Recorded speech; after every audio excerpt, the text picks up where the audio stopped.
ख्वाब हो सितारों पे कमंद डालने का, ख्वाब हो आसमान छूने का, ख्वाब हो सितारों से आगे जहां दरियाफ्त करने का, ख्वाब हो कुछ तख्लीक करने का।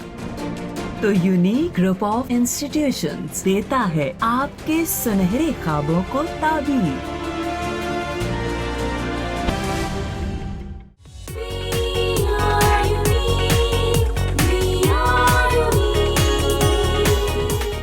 बिस्मिल्लाहिर्रहमानिर्रहीम। मैं सोबिया अमीन। बेटा हम लोग जो है ऑनलाइन लेक्चर्स में चैप्टर नंबर 6 पढ़ रहे हैं। चैप्टर नंबर 6 में जो प्रीवियस टॉपिक मैंने आप लोगों को करवाया था वो था एफिशिएंसी का topic. Efficiency as a short question पूछा जाता है, थोड़ा सा उसको रिन्यू कर लेते हैं ताकि आप लोगों को ये पता चले कि हमने प्रीवियस लेक्चर में क्या किया था। एफिशिएंसी क्या होती है? एफिशिएंसी जो रेशो है वो आउटपुट एंड इनपुट के बीच में होती है। तो उसके लिए हम प्रॉपर वर्डिंग में जो डेफिनेशन बोलते हैं वो क्या है? Efficiency of the system is the ratio of required form of energy obtained from the system as output to the total energy given to the system as input। तो percentage efficiency के लिए भी हम जो है फॉर्मूला लिखते हैं required form of energy obtain from the system as output to the total energy given to the system as input.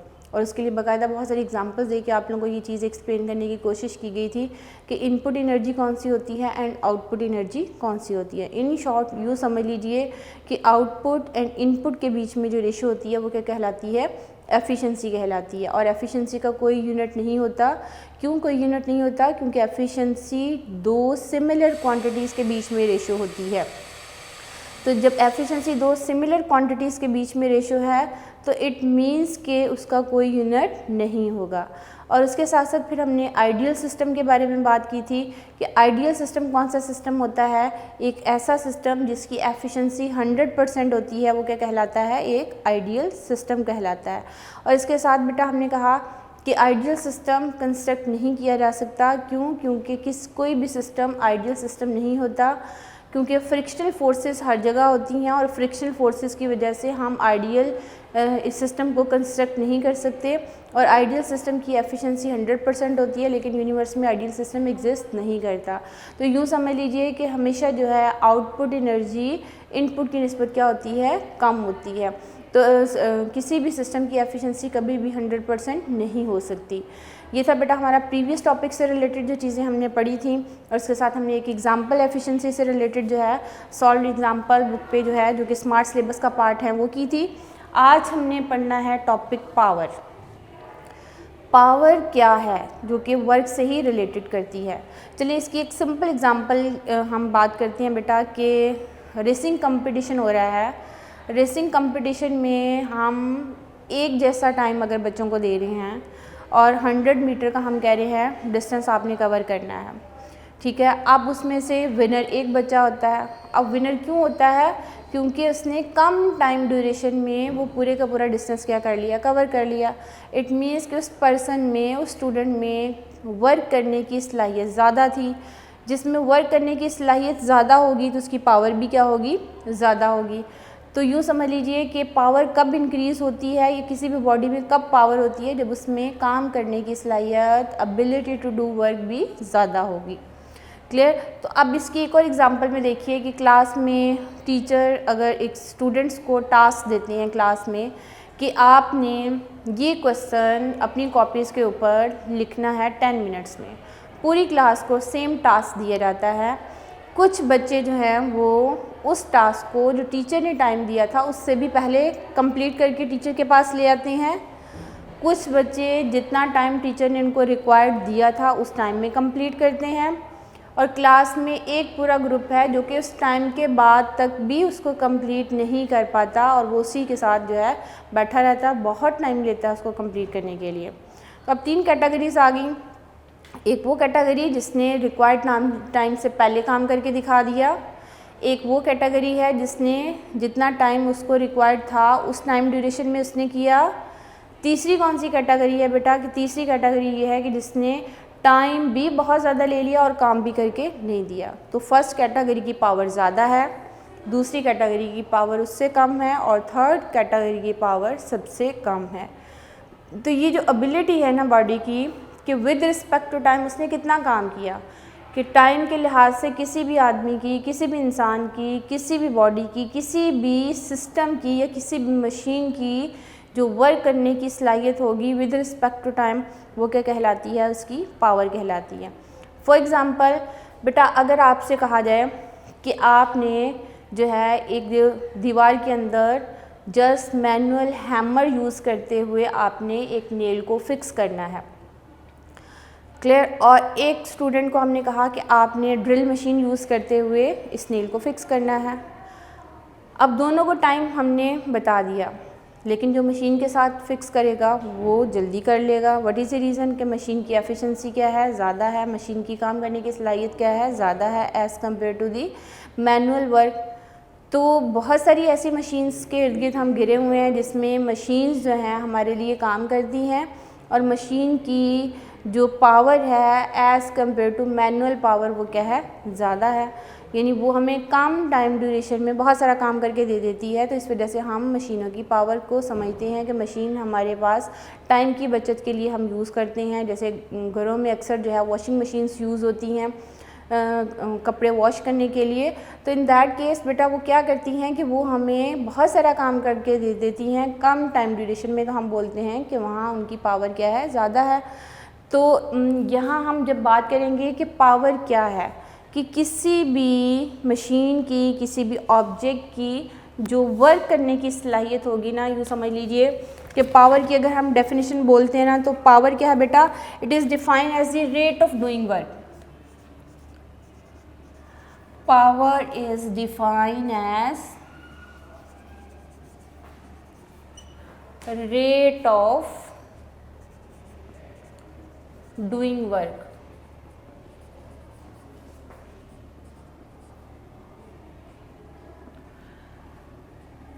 और रेट ऑफ डूइंग वर्क का मतलब क्या होगा कि हम जब पावर फाइंड आउट करेंगे तो रेट का मतलब ही क्या होता है, वर्क की रेशो ली जाएगी, किसके लिहाज से, टाइम के लिहाज से।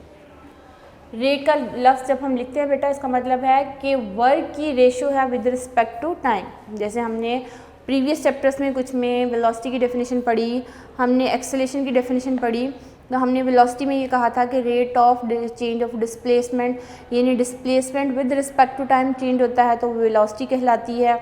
और जब हमने एक्सेलेरेशन की डेफिनेशन पढ़ी थी तो हमने बात की थी rate of change of velocity of the body is called the acceleration. तो इसका मतलब क्या था कि वेलोसिटी की ratio with respect to time क्या कहलाती है, एक्सेलेरेशन कहलाती है। अब हमने लफ्ज़ यूज़ किया है rate of doing work, work करने की ratio with respect to time क्या कहलाएगी, पावर कहलाएगी। और पावर को सिंबॉलिकली हम P से रिप्रेजेंट करते हैं, वर्क को बेटा W से रिप्रेजेंट किया जाता है एंड टाइम को स्मॉल t से रिप्रेजेंट किया जाता है। ये हमारे पास मैथमेटिकल फार्मूला आ गया पावर का, ये मैंने वर्डिंग में फार्मूला लिख दिया है। अब हम यूनिट ऑफ पावर को यहाँ से डिफाइन करते हैं। What will be the unit of power, unit of power बेटा होती है what. What is the SI unit of power, unit of power is what.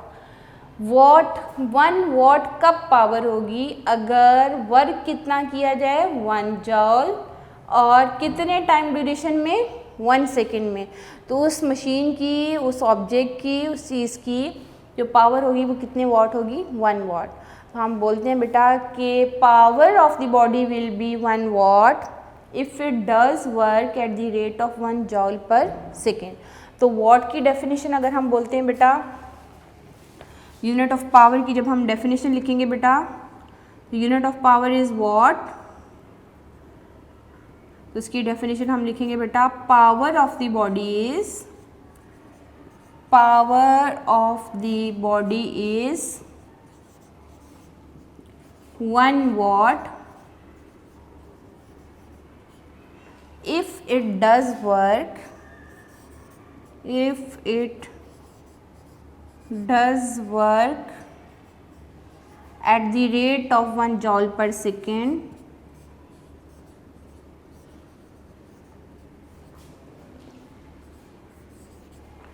at the rate of 1 joule per second. Clear बच्चों? अब देखिए फिर से कि power की डेफिनेशन क्या होगी, rate of doing work is called the power. Power का वर्डिंग में फॉर्मूला क्या होगा, power will be equal to work done divided by time taken.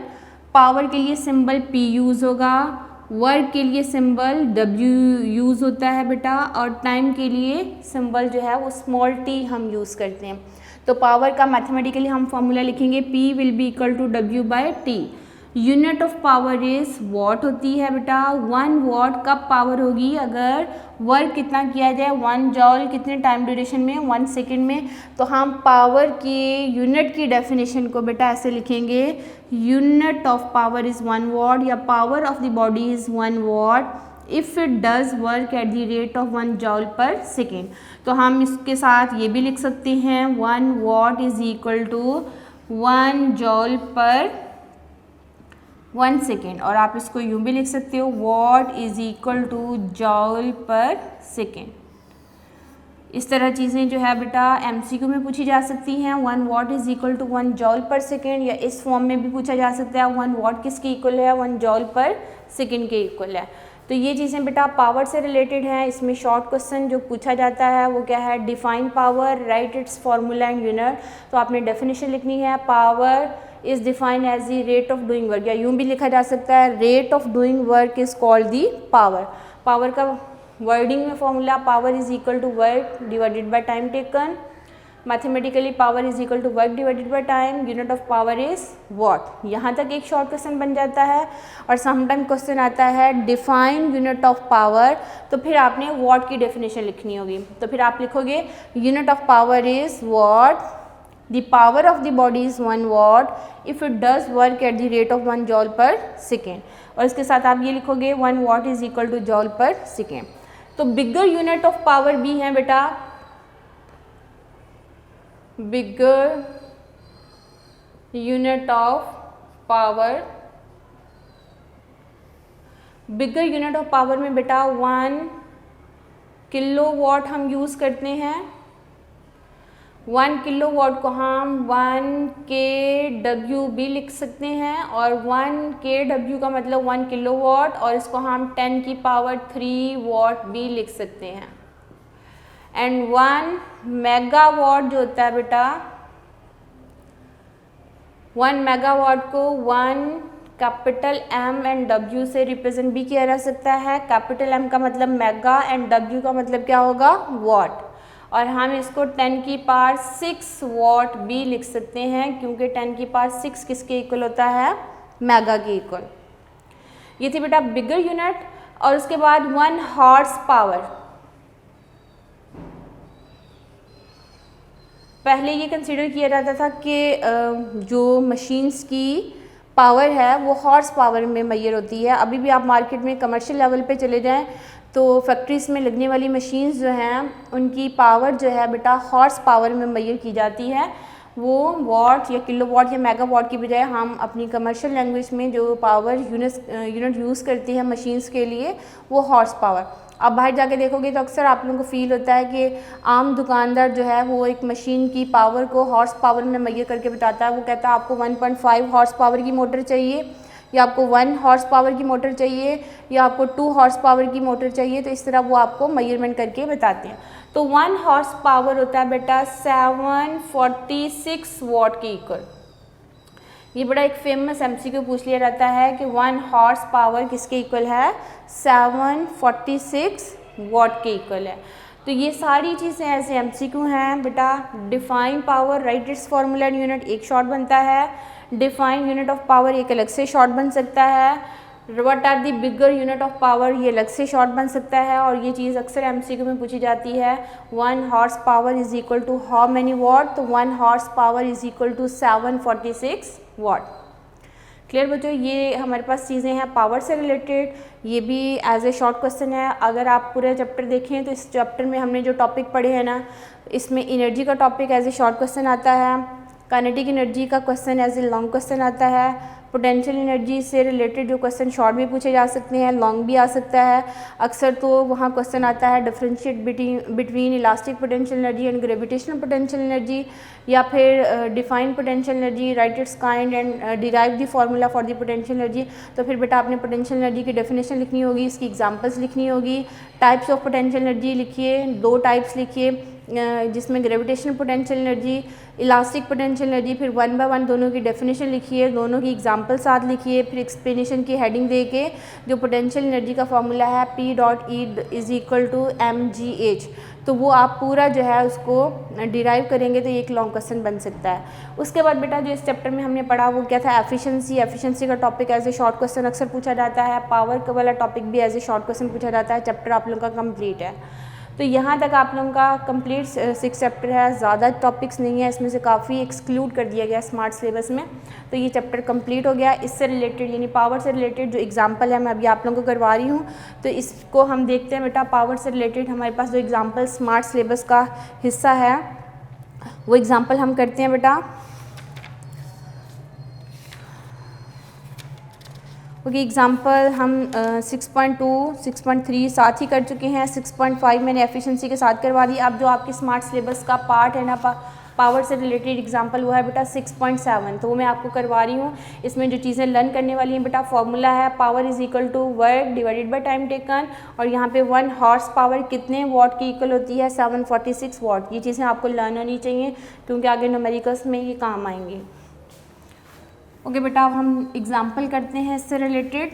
Example 6.7 हम कर रहे हैं। 6.7 की स्टेटमेंट है बेटा, कैलकुलेट दी पावर, इंपॉर्टेंट है ये example. Calculate the power of a pump which can lift 70 kg of water through the vertical height of 16 metre in 10 second. Also find the power in horse power. यानी एक water pump है, वो water pump क्या करता है, 70 kg water को vertical height, जो समझ लीजिए कि यहाँ पे हमारे पास एक अगर पंप लगा हुआ है, वाटर पंप क्या करता है, यहाँ से पानी जो है, पानी एक वाटर रेजरवायर अगर मैं यहाँ पे दिखाऊं तो इसमें 70 kg वाटर वो कितनी हाइट तक ऊपर लेके जा रहा है बेटा, 16 मीटर। यानी 70 kg वाटर को वाटर रेजरवायर में स्टोर कर रहा है ये पंप, और 16 मीटर हाई लेके जा रहा है। और कितने टाइम में ये इतने kg वाटर लेके जाता है, दैट इज़ 10 सेकेंड। कितने टाइम में लेके जा रहा है बेटा, 10 सेकेंड में लेके जा रहा है। ठीक है, अब यहाँ तक अगर आपको बात समझ आ गई है तो फिर हमने इसकी कैलकुलेट करनी है पावर, और पावर हॉर्स पावर में कैलकुलेट करनी है। पहले वॉट में आंसर निकलेगा, जब वॉट में आंसर आ जाएगा तो फिर हम इसको हॉर्स पावर में क्या करेंगे, चेंज करके लिखेंगे। और 1 हॉर्स पावर किसके इक्वल होता है, 746 वॉट। फिर इस एग्जांपल को सॉल्व करने से पहले बेटा मैं यहाँ पे फार्मूलाज लिख रही हूँ। पावर का अभी जो फार्मूला हमने पढ़ा वो क्या था, power = work divided by time taken, and power P will B = W/T, और इसका यूनिट क्या है, वॉट। ठीक है, ये हमने पढ़ा। और फिर हमने कहा 1 horse power, HP stand for the horse power. 1 horse power = 746 what. और यहाँ से वॉट से बेटा हॉर्स पावर में जाना हो तो ये इधर जाके 746 क्या हो जाएगा, डिवाइड हो जाएगा। ओके, गौर से देखिए बेटा, हॉर्स पावर से वॉट में जाना हो तो 746 के साथ मल्टीप्लाई करेंगे, और अगर वॉट से हॉर्स पावर में जाना हो तो 746 के साथ क्या होगा, डिवाइड होगा। ये चीज़ें आपने सीखनी है। अब इसका गिवन डाटा लिखते हैं बेटा। गिवन डाटा में हमारे पास है जी mass of water,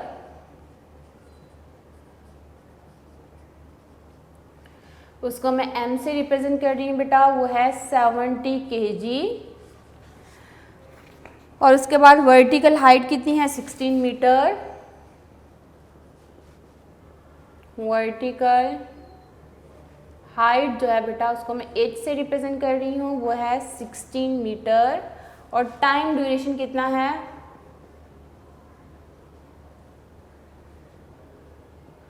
time duration को मैं स्मॉल t से रिप्रेजेंट कर रही हूँ बेटा, 10 सेकेंड है। आपने क्या चीज़ कैलकुलेट करनी है, पावर इन हॉर्स पावर।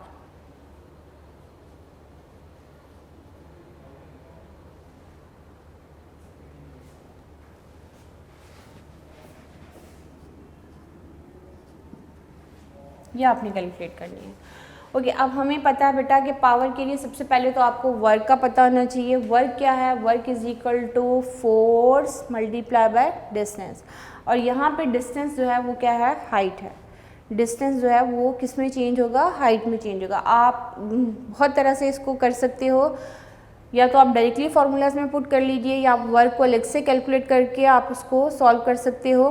तो जो आपको इजी लगता है आप उसको कर सकते हो। पहले तो हम पावर का फॉर्मूला लिखते हैं। पावर किसकी इक्वल है बेटा, work divided by time taken. क्योंकि अगर आपको एग्जाम्पल समझ आ जाएंगी तो फिर आपको न्यूमेरिकल्स को भी सॉल्व करने में कोई प्रॉब्लम नहीं फेस होगा। वर्क को W से रिप्रेजेंट करेंगे एंड टाइम को T के साथ। अब बेटा यहाँ मैं हिंट लिख रही हूँ आपके लिए कि वर्क किसके इक्वल होता है, work is equal to F.S। यहाँ पे जो वर्क होगा उसकी जगह मैं लिख रही हूँ F.S डिवाइडेड बाई T। अब इस केस में बेटा जो F है ना, F will be equal to W, और वेट किसके इक्वल होगा, mg के इक्वल। क्यों, क्योंकि यहाँ से वाटर पंप ने क्या किया, 70 kg वाटर को एक हाइट पे लेके गया है, अगेंस्ट दी ग्रेविटी उसने काम किया। वही अगेंस्ट दी ग्रेविटी जो काम किया जाता है that will be store in the form of the gravitational potential energy. तो आपको पता होना चाहिए कि आपके पास जो है वेट उस वाटर का mg होगा, तो s जो है बेटा s will be changes into h। Distance जो है उसके बजाय हम क्या लिखेंगे, h लिखेंगे। तो आपके पास पावर का फॉर्मूला क्या बन जाएगा, p will be equal to f की जगह हम क्या लिखेंगे mg, और s की जगह क्या लिखेंगे h divided by time taken. तो आपके पास फॉर्मूला आ गया पावर का बेटा, p will be equal to mgh divided by time taken. m जो है बेटा मैस है, देखिए कितनी है 70 kg। g की वैल्यू बेटा सारे बच्चों को पता है 10 होती है। h की वैल्यू कितनी है 16 है, डिवाइडेड बाय टाइम कितना है जी 10 सेकेंड है। ओके, g की वैल्यू 10 है, टाइम कितना 10 सेकेंड। ये 10 मैं 10 से कैंसिल आउट कर रही हूँ। पावर बेटा 70 को 60 से मैं अगर मल्टीप्लाई करती हूँ तो ये मेरे पास जो है, चेक कर लेते हैं कैलकुलेटर से कि आपके पास कितना आंसर आया है।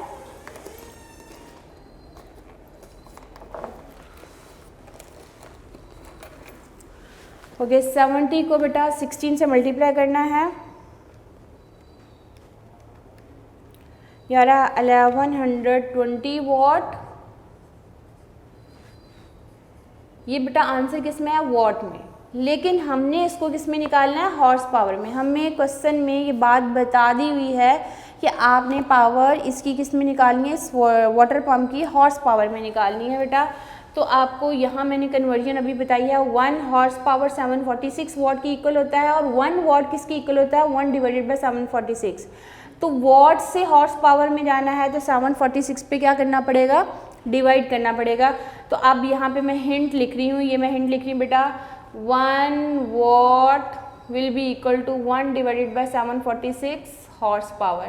तो अब आप यहाँ वॉट की जगह ये पूरा फैक्टर लिख देंगे, आपके पास आ जाएगा power will be equal to 1120। Watt की जगह लिखेंगे बेटा 1 डिवाइडेड बाय 746, और आप यूनिट आएगी हॉर्स पावर। तो आपने 1120 को डिवाइड कर देना बेटा 746 पे। ये मेरे पास आ रहा है 1.5 हॉर्स पावर आ जाएगी बेटा उस मशीन की, ठीक है। तो ये मेरे पास आ गई power of the water pump will be, result हम लिखेंगे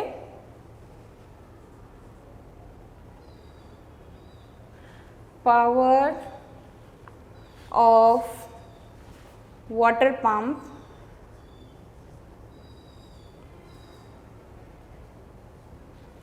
will be 1.5 हॉर्स पावर।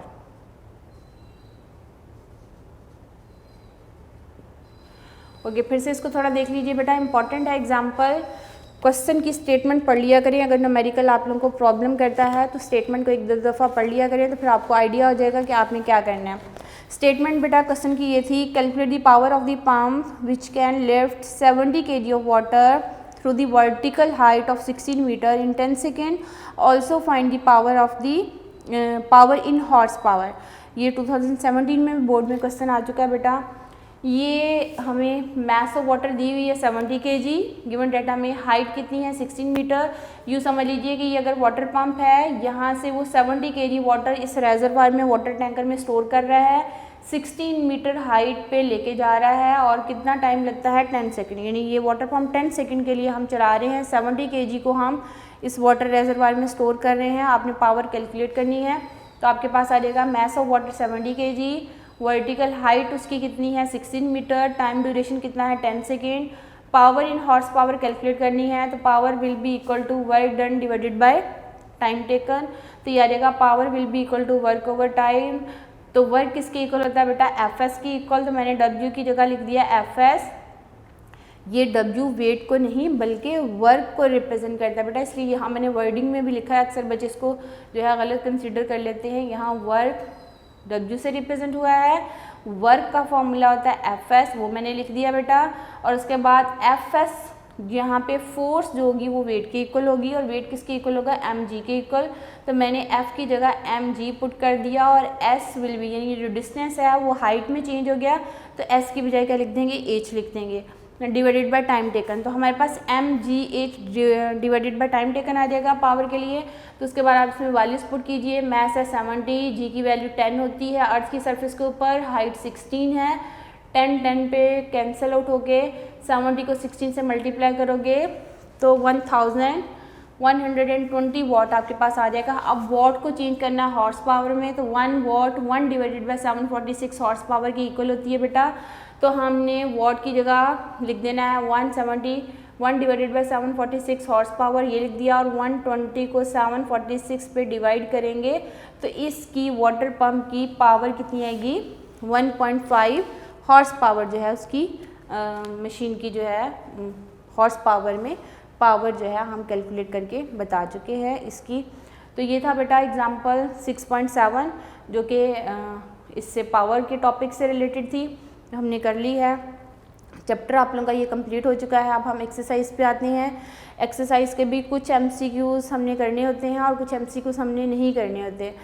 तो स्मार्ट सिलेबस में सिर्फ जो टॉपिक्स हमने पढ़े हैं बेटा उन्हीं से रिलेटेड एमसीक्यूज़ पूछे जाएंगे और उनके अलावा एमसीक्यूज़ नहीं पूछे जाएंगे। जो एफिशिएंसी का टॉपिक है, एफिशिएंसी वाले पेज के ऊपर एक छोटा सा टेबल है कि किस मशीन की कितनी एफिशिएंसी है, एक सिंपल जो है फ़ैन की एफिशिएंसी कितनी होती है, एक बल्ब की एफिशिएंसी कितनी है। इस तरह का जो टेबल है उसको ज़रूर देख लिया करें ताकि आप लोगों को जो अगर इससे रिलेटेड कोई एमसीक्यू आता है तो आप उसको सॉल्व करने के काबिल हो सकें। तो इसी तरह बेटा पावर से रिलेटेड कुछ एमसीक्यूज़ पूछे जा सकते हैं, एफिशिएंसी से रिलेटेड कुछ एमसीक्यूज़ पूछे जा सकते हैं, पोटेंशियल एनर्जी से रिलेटेड, काइनेटिक एनर्जी से रिलेटेड या कुछ फॉर्म्स ऑफ एनर्जी का कंप्लीट टॉपिक तो आपको बुक में इस स्मार्ट सिलेबस में इंक्लूड नहीं है, लेकिन एनर्जी, मैकेनिकल एनर्जी की टाइप्स के नेम्स कम से कम आपको आने चाहिए एंड फॉर्म्स ऑफ एनर्जी के नेम्स आने चाहिए। ये टॉपिक्स क्योंकि स्मार्ट सिलेबस का पार्ट है तो इन्हीं से रिलेटेड जो है वो एमसीक्यूज़ पूछे जा सकते हैं। अच्छा, अब हम एक्सरसाइज पे आते हैं बेटा। आप लोग अपने चैप्टर की अगर एक्सरसाइज निकालो तो चैप्टर नंबर 6 की एक्सरसाइज में सबसे पहला जो क्वेश्चन है वो है एमसीक्यूज़ ऑफ चैप्टर नंबर 6। तो चैप्टर नंबर 6 के जो एमसीक्यूज़ हैं उसको सॉल्व करते हैं हम। ओके, कौन कौन से एमसीक्यूज़ इंक्लूड है आपके स्मार्ट सिलेबस में बेटा? MCQ number 3, MCQ number 5 and MCQ number 9। इन चीज़ों को हम जो है वो देख लेते हैं। ओके, बुक की एक्सरसाइज का बेटा एमसीक्यू नंबर है 3। एमसीक्यू नंबर 3 स्मार्ट सिलेबस का पार्ट है।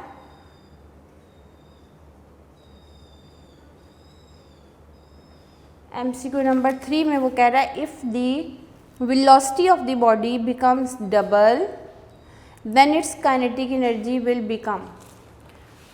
आपको ये मैंने जब काइनेटिक एनर्जी का फॉर्मूला डिराइव कराया था तो तभी इस किस्म के मैंने क्वेश्चंस आपके साथ डिस्कस कर लिए थे। काइनेटिक एनर्जी होता है बेटा हाफ mv² की इक्वल। यहीं से देखिए मास डबल होगी तो काइनेटिक एनर्जी डबल होगी, वेलोसिटी डबल होगी तो काइनेटिक एनर्जी 4 टाइम्स हो जाएगी। क्यों? क्योंकि वेलोसिटी डबल होगी तो 2 का स्क्वायर कितना हो जाएगा 4 टाइम्स हो जाएगा। तो ये आपके पास 4 ऑप्शंस हैं बेटा। स्टेटमेंट है if the velocity of the body becomes double then its kinetic energy will becomes 4 times. C option will be correct, बाकी ऑप्शंस इनकरेक्ट हैं। तो इसकी जो है थर्ड एमसीक्यूज नंबर 3 उसकी सी ऑप्शन इज करेक्ट। और सी ऑप्शन में आपने क्या लिखा? Becomes 4 times, become 4 time.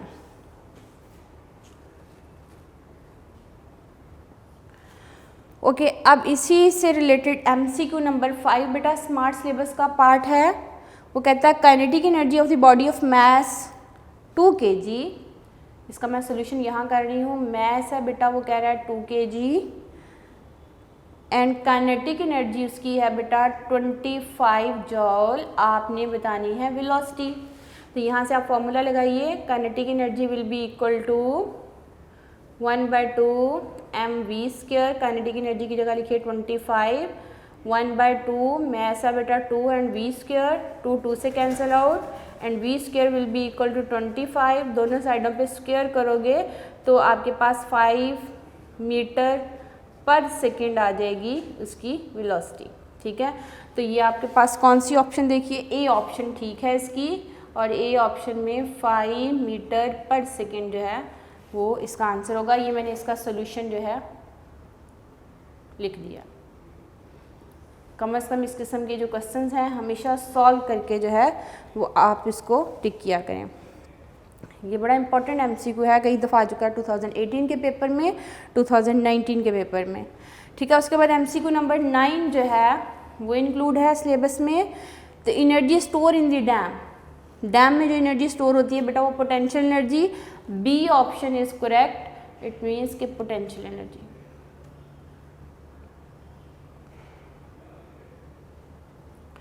ये थे एक्सरसाइज के एमसीक्यूज जो कि इंक्लूडेड हैं स्मार्ट सिलेबस में। तो इसके अलावा जितने इसमें एमसीक्यूज हैं बेटा वो चूँकि टॉपिक्स इंक्लूड नहीं है तो इसलिए वो इंक्लूडेड नहीं है। बस ये 3 एमसीक्यूज जो हैं वो इंक्लूडेड हैं, इसलिए वो मैंने आपको सॉल्व करा दिए हैं। अब इन टॉपिक से रिलेटेड जो आपके नोट्स में और एमसीक्यूज हैं उसको भी ज़रूर एक दफ़ा देख लीजिएगा, उनके आंसर्स क्या हैं उनको ज़रूर देखिएगा।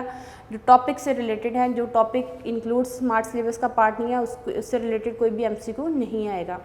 तो ये था बेटा आज का लेक्चर जिसमें हमने पावर पढ़ा, पावर के यूनिट को पढ़ा, उससे रिलेटेड हमने एक एग्जांपल सॉल्व की है और हमने एक्सरसाइज के कुछ एमसीक्यू सॉल्व किए हैं। इंशाल्लाह हम अपने नेक्स्ट लेक्चर में इस चैप्टर की जो रिमेनिंग एक्सरसाइज है उसको कंप्लीट करेंगे और न्यूमेरिकल प्रॉब्लम्स जो स्मार्ट सिलेबस का पार्ट है हम उनको सॉल्व करेंगे।